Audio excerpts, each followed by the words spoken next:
नमस्कार. 30 मार्च हा दिवस का खास आहे माहितीये? आज आहे आंतरराष्ट्रीय शून्य कचरा दिवस. हो, युनायटेड नेशन्सने सुरू केलेला हा एक विशेष दिवस आहे. का? तर जगभरात जो कचऱ्याचा डोंगर वाढतोय ना, त्याबद्दल आपण सगळ्यांनी थोडं जागरूक व्हावं यासाठी. चला तर मग आज या महत्वाच्या विषयाबद्दल सोप्या भाषेत बोलूया. सुरुवातच करूया एका अशा आकड्याने जो ऐकून आपल्याला धक्का बसेल. दरवर्षी जगभरात तब्बल 2.24 अब्ज टन घनकचरा तयार होतो.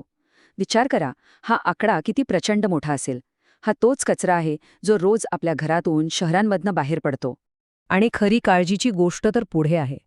या प्रचंड कचऱ्याच्या डोंगरापैकी जवळपास 70% कचऱ्यावर कोणतीही योग्य प्रक्रिया होत नाही. तो तसाचा तसा शहराबाहेरच्या कचरा डेपोमध्ये फेकला जातो. आणि मग त्याचे परिणाम आपल्या आरोग्यावर, आपल्या पर्यावरणावर आणि हवामान बदलावर सगळीकडे दिसतात. तर मग आज आपण फक्त ह्या समस्येबद्दल बोलून थांबणार नाहीये, तर त्यावरचे सोपे आणि प्रॅक्टिकल उपाय काय आहेत हेही बघणार आहोत. आपण आधी हे धक्कादायक वास्तव समजून घेऊ, मग 5Rचं सोपं तत्वज्ञान काय आहे ते बघू आणि सगळ्यात महत्त्वाचं, हे सगळं आपल्या घरात, आपल्या रोजच्या जीवनात कसं आणायचं हे पाहू. चला, तर मग या वास्तवाला थोडंसं अजून जवळून बघूया. हा जो आंतरराष्ट्रीय शून्य कचरा दिवस आहे, त्याची सुरुवात अगदी अलीकडे म्हणजे 2023 पासून झाली. युनायटेड नेशन्सनी 30 मार्च हा दिवस त्यासाठी निवडला. आता हे युनायटेड नेशन्सचं वाक्य ऐकायला खूप जड वाटेल, पण याचा उद्देश अगदी सोपा आहे. लोकांना आणि सरकारांना एक स्पष्ट संदेश द्यायचा आहे की अरे, आता थांबायला हवं. आपण ज्या वस्तू वापरतो आणि बनवतो त्याबद्दल विचार करायला हवा. सोप्या भाषेत सांगायचं तर कचरा कमी करा, वस्तू पुन्हा पुन्हा वापरा आणि जे काही ओला कचरा आहे तो जमिनीत परत जाईल याची व्यवस्था करा. थोडक्यात काय तर विचारपूर्वक जगा. आता झिरो वेस्ट हा शब्द ऐकला की अनेकांना वाटतं, बाप रे, म्हणजे घरातून अजिबात कचरा बाहेर नाही गेला पाहिजे. पण तसं नाहीये. ही खरं तर एक विचार करण्याची पद्धत आहे, एक जीवनशैली आहे. आणि गंमत म्हणजे ही आपल्या पूर्वजांच्या जगण्यात नकळतपणे होतीच. चला, हे तत्वज्ञान काय आहे ते सोप्या शब्दात समजून घेऊया. झिरो वेस्ट म्हणजे कचरा कमीत कमी कसा करता येईल यावर लक्ष केंद्रित करणे. म्हणजे आपण कोणतीही वस्तू विकत घेताना किंवा वापरताना एक क्षणभर विचार करायचा की अरे, ह्या वस्तूचं पुढे काय होणार? ह्याचा कचरा तर होणार नाही ना?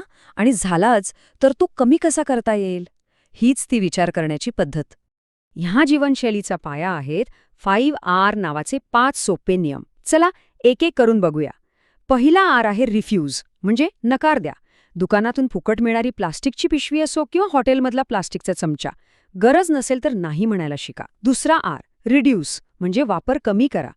एखादी वस्तू घेण्याआधी स्वतःला विचारा, मला याची खरंच गरज आहे का? तिसरा आर रियूज, म्हणजे एकाच वस्तूचा पुन्हा पुन्हा वापर करा. पाण्याची बाटली, जेवणाचा डबा, कपडे ह्या वस्तू एकदा वापरून फेकून देण्याऐवजी अनेकदा वापरा.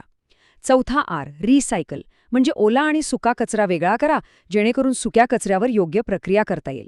आणि पाचवा, सगळ्यात महत्त्वाचा आर रॉट, म्हणजे कुजवा.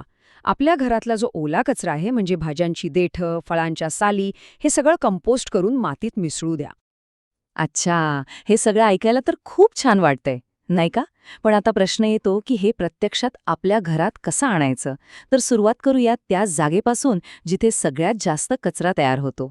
आपलं स्वयंपाकघर.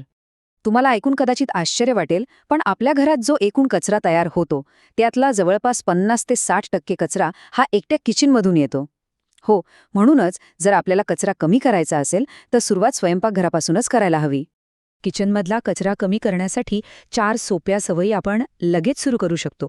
1. किराणा सामान म्हणजे डाळ, तांदूळ, मसाले हे पॅकेटऐवजी सुट्टं घ्या, म्हणजे प्लास्टिक पॅकेटचा कचरा होणारच नाही. 2. उरलेल्या अन्नावर आपण जे प्लास्टिकचं रॅपर म्हणजे क्लिंग फिल्म लावतो ती बंद करा, त्याऐवजी झाकणाचे डबे वापरा. 3. भाज्यांची देठं, फळांच्या साली, उरलेलं अन्न हे फेकून देऊ नका, याचं कंपोस्ट खत बनवा. आणि 4.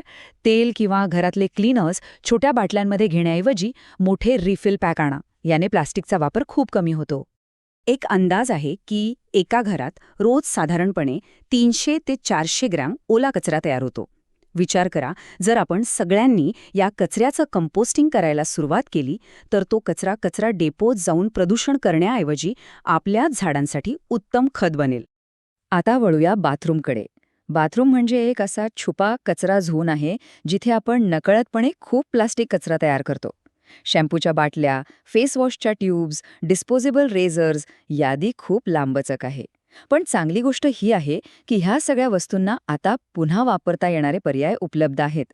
जसं की प्लास्टिक बाटलीतल्या शॅम्पूऐवजी शॅम्पू बार, डिस्पोजेबल सॅनिटरी पॅड्सऐवजी मेन्स्ट्रुअल कप्स किंवा कापडी पॅड्स वापरता येतात. घरात तर आपण हे बदल करूच, पण घराबाहेर पडतानाही काही छोट्या सवयी खूप मोठा फरक घडवू शकतात. नेहमी स्वतःची पाण्याची बाटली सोबत ठेवा. पर्समध्ये किंवा गाडीत एक कापडी पिशवी कायमची ठेवून द्या. बाहेरून काही मागवताना किंवा पार्सल घेताना नो कटलरी हा पर्याय निवडा आणि प्लास्टिकचे चमचे, स्ट्रॉ यांना ठामपणे नाही म्हणा. आणि आता सगळ्यात इंटरेस्टिंग गोष्ट सांगते. ही जी झिरो वेस्टची संकल्पना आहे ना, ती आपल्यासाठी अजिबात नवीन नाहीये. खरं तर आपली पारंपरिक मराठी जीवनशैली ही आधीपासूनच खूप पर्यावरणपूरक आणि शाश्वत होती. जरा आठवून बघा, आपल्या आजी-आजोबा, आई-वडील जेवणासाठी स्टीलचे डबे वापरायचे, प्रवासात तांब्याची किंवा स्टीलचीच पाण्याची बाटली असायची, सणांना कागद थर्माकॉलऐवजी पुन्हा वापरता येणारी सजावट केली जायची, बाजारात जाताना कापडी पिशवी किंवा वेताची टोपली असायची आणि सगळ्यात भारी म्हणजे जुन्या साड्यांपासून किंवा कपड्यांपासून मऊ मऊ गोधड्या किंवा घरात साफसफाईसाठी फडकी बनवली जायची. हाच तर खरा झिरो वेस्ट आहे. आपल्याला फक्त या जुन्या चांगल्या सवयी पुन्हा जाग्या करायच्या आहेत.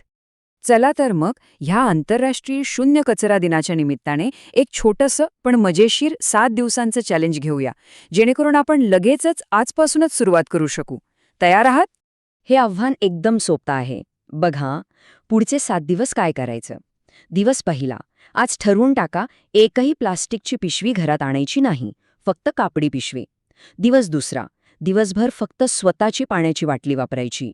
दिवस तिसरा, चमचा, स्ट्रॉ, कप यांसारख्या एकदाच वापरून फेकून देणं त्या प्लास्टिकला पूर्णपणे नाही म्हणायचं.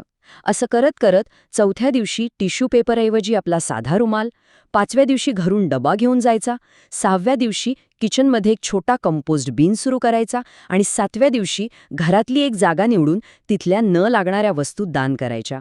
बघा किती सोपा आहे. तर मग यापैकी कोणती एक सवय आपण आजपासून लगेच सुरू करू शकतो? विचार करा आणि मला कमेंटमध्ये नक्की सांगा. कारण जेव्हा आपण एकत्र मिळून काही ठरवतो तेव्हा ते करण्याची इच्छाशक्ती अजून वाढते. अनेकदा लोकांना झिरो वेस्ट जीवनशैली सुरू करायची इच्छा असते, पण काही गैरसमजांमुळे ते पुढे पाऊल टाकत नाहीत. चला, आज त्यातले काही सामान्य गैरसमज दूर करूया. सगळ्यात पहिला गैरसमज, ही जीवनशैली खूप महागडी आहे. पण खरं सांगू, उलट यात पैसे वाचतात. कारण जेव्हा आपण रोज विकतच्या पाण्याच्या बाटल्या, प्लास्टिक पिशव्या, डिस्पोजेबल कप घेणं बंद करतो, तेव्हा तो खर्च आपोआप वाचतो. दुसरा गैरसमज, यात अगदी परफेक्ट असावं लागतं, नाहीतर काही उपयोग नाही. हे अजिबात खरं नाही. झिरो वेस्ट म्हणजे प्रगती करणे, परफेक्शन नाही. आपण केलेला प्रत्येक छोटा आणि सातत्यपूर्ण बदल खूप मोठा फरक घडवू शकतो. आणि तिसरा, खूप कॉमन गैरसमज, की कंपोस्टिंगला खूप घाण वास येतो आणि ते खूप किचकट काम आहे. तर असं अजिबात नाहीये. जर आपण ओला आणि सुका कचरा योग्य प्रमाणात एकत्र केला तर त्याला छान मातीसारखा सुगंध येतो. दुर्गंधी अजिबात येत नाही. तर आजचा हा आंतरराष्ट्रीय शून्य कचरा दिवस फक्त एक कॅलेंडरमधली तारीख नाहीये, तर आपल्या जीवनशैलीत एक सकारात्मक बदल घडवण्याची संधी आहे. नेहमी लक्षात ठेवा, झिरो वेस्ट म्हणजे परफेक्ट होणं नाही, तर दररोज एक छोटा, विचारपूर्वक आणि शाश्वत बदल करणं आहे. चला तर मग आज एक छोटीशी सुरुवात करूया. मग ती कापडी पिशवी वापरण्याची असो, पाण्याची बाटली सोबत ठेवण्याची असो, किंवा फक्त ओला सुका कचरा वेगळा करण्याची असो. आपल्या या छोट्या बदलांमधूनच एक मोठा सकारात्मक परिणाम नक्कीच दिसेल. जर तुम्हाला हा व्हिडिओ उपयुक्त वाटला असेल तर नक्की लाईक, शेअर आणि सबस्क्राईब करा. तुमचा छोटासा समर्थन आमच्यासारख्या सस्टेनेबिलिटी क्रिएटर्ससाठी खूप मोठा आधार असतो.